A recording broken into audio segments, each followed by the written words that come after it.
Good afternoon, everyone, and thank you very much for being here.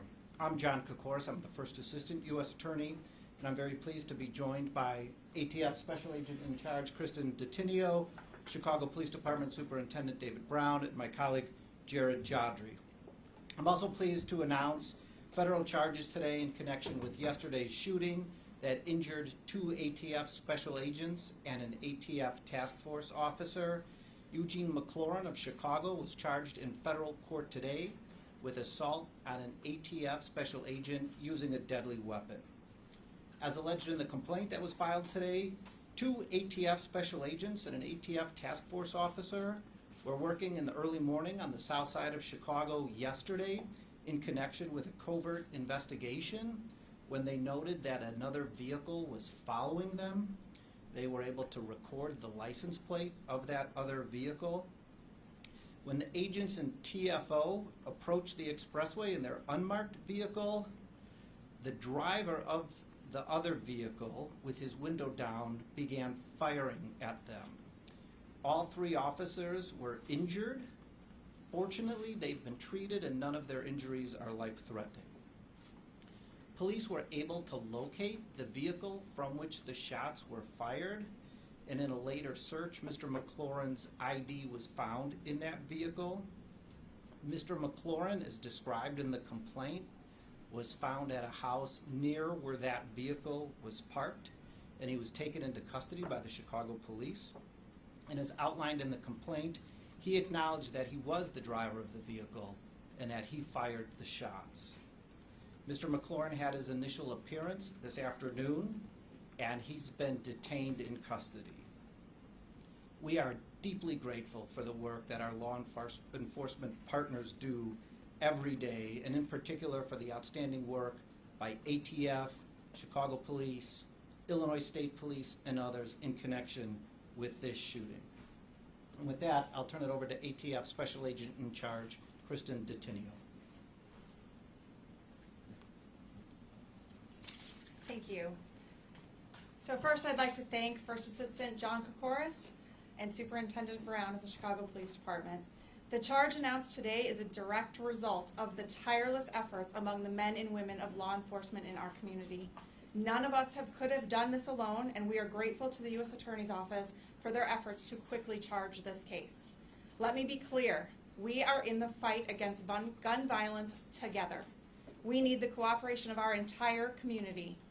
Not only our law enforcement community, but the community at large. I assure you, those responsible for this heinous crime will be brought to justice, and all those who terrorize the community using gun violence will be held accountable. I commend all members of law enforcement for their heroism every single day while protecting our community. I'm so thankful that these 2 agents and task force officer survived this attack on their lives and on our profession. Thank you. I will turn it over to my colleague, Superintendent Brown. Thank you, Kristen. I just want to acknowledge the hard investigative work done by our detectives after this event occurred.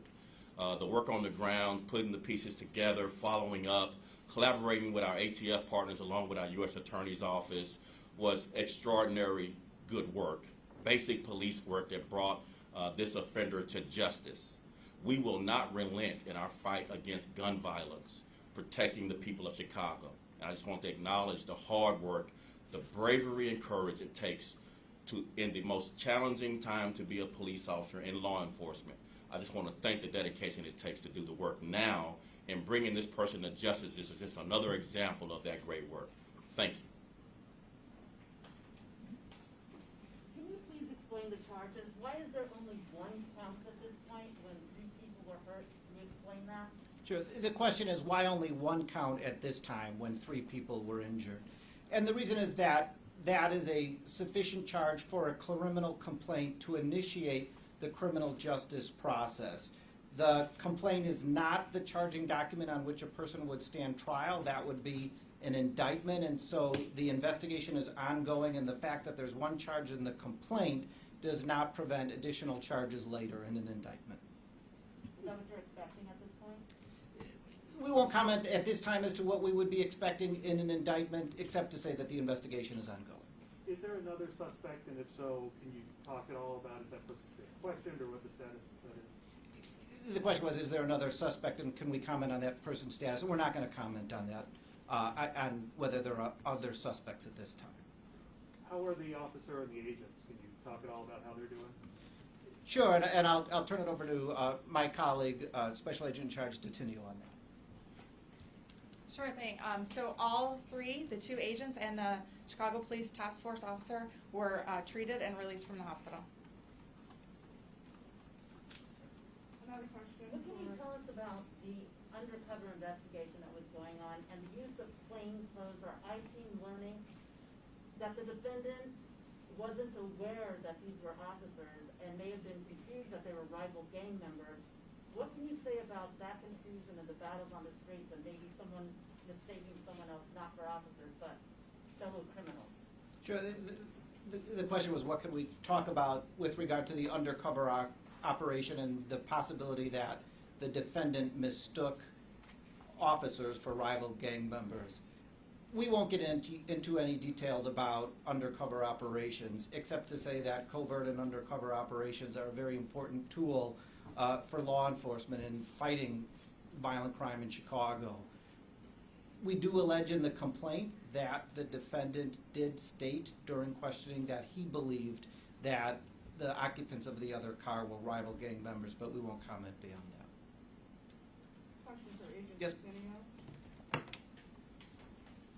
The superintendent over the past couple of days has talked about illegal guns and recovery of illegal guns in Chicago, 6,000 nearly so far, expected to be 12,000 by the end of the year. What steps is the ATF taking in coordination with the Chicago Police Department to combat illegal gun trafficking? So what I can tell you is that we enjoy an incredible collaboration with all of our law enforcement partners in this area, including the Chicago Police Department, including our prosecutors, and that we are making every effort we can to combat all forms of gun violence, including those who criminally possess, criminally use guns, and those who supply them with firearms. Does that number surprise you, the fact that there might be 12,000 illegal guns? That's a much higher number than there has been in previous years. So I'm not going to comment on my opinion of the guns that are available to criminals in Chicago, only to say that we make every effort we can to ensure that firearms stay in the hands of those who are allowed to possess them. Was a weapon recovered in this case that was involved in the shooting? We're not going to comment at this time about whether a weapon was recovered. The complaint does not allege that a weapon was recovered. And how about Mr. McLaurin's, our I-teams learned he has a history with police that stretches over a decade, in custody numerous times, facing current criminal charges in an unrelated case at the time of the shooting. Can you speak about any of that? We won't discuss Mr. McLaurin's criminal history, and that was something that was not discussed today at the initial appearance. Was he the only one in the car, the driver and the only one? Well, the complaint is silent as to whether there were other occupants of the vehicle. Okay, thank you, everyone. Can the superintendent answer some questions in regards to the OIG's report today that came out saying that officers of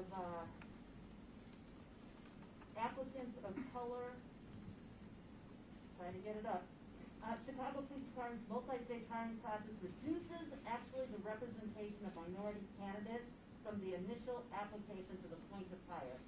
So this report, and I'll be real brief because we want to stay on topic, was during the Rahm Emanuel administration's tenure. This is not a current day report of what's transpired in the Chicago Police Department, and we'll just leave it at that. But going forward, we'll be addressing diversity in the department in a much more transparent way than we can for this particular press conference. We want to stick on topic. Thank you very much. Thank you for coming.